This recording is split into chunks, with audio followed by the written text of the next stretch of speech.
आइला talks channel पर मैं doctor इरशाद खानम एक बार फिर से आप सभी लोगों का स्वागत करती हूँ।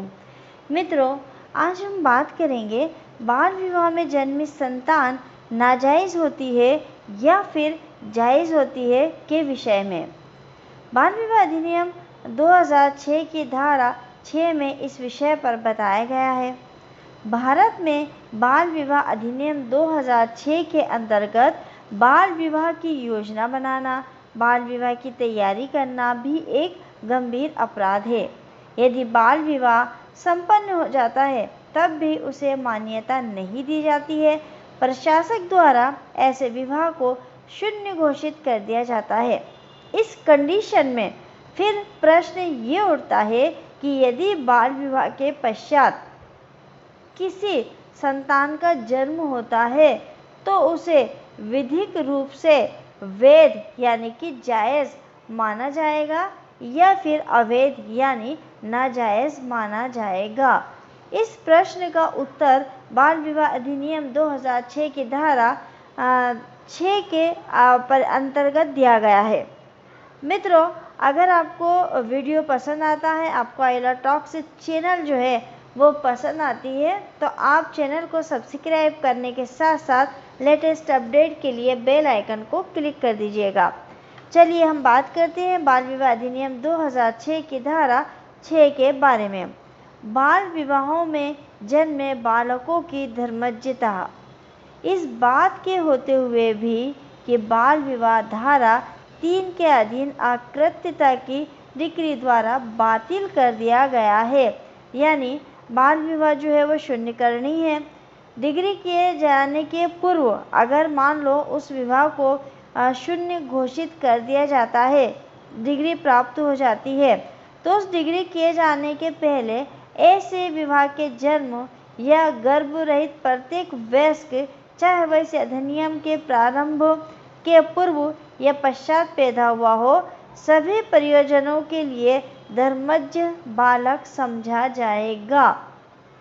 नोट इसमें क्या है, धारा 3 में क्या कहा गया है कि अनुबंध करने वाले पक्ष के बच्चे होने के विकल्प पर बाल विवाह शून्य करनी होगा। यानी धारा 3 क्या कहती है कि अगर दो पक्ष जो बच्चे हैं जिनका बाल विवाह हुआ है, अवयस्क लोगों का बाल विवाह हुआ है, अगर वो वयस्क होते हैं तो वो अपने इस विवाह को शून्यकरणी घोषित करा सकते हैं। अगर ऐसी कोई डिग्री वो ले लेते हैं, शून्यकरणी करा लेते हैं, लेकिन उनके इस बीच में संतान पैदा हो गई है तो वो संतान जो है वैध संतान कहलाएगी।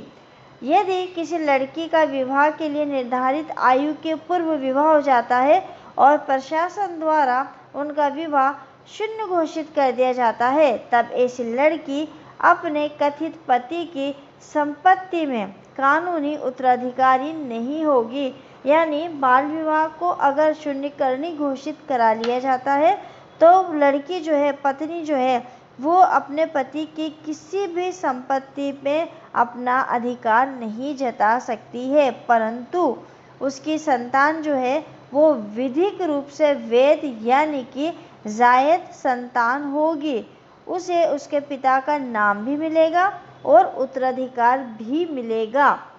इसे अगर हम और सरल आसान भाषा में समझे तो हम ये कह सकते हैं कि बाल विवाह के बाद जब तक लड़का एक लड़की विवाह योग्य आयु प्राप्त नहीं कर लेते, तब तक उनका संबंध कानूनी रूप से, विधिक रूप से अवैध रहेगा।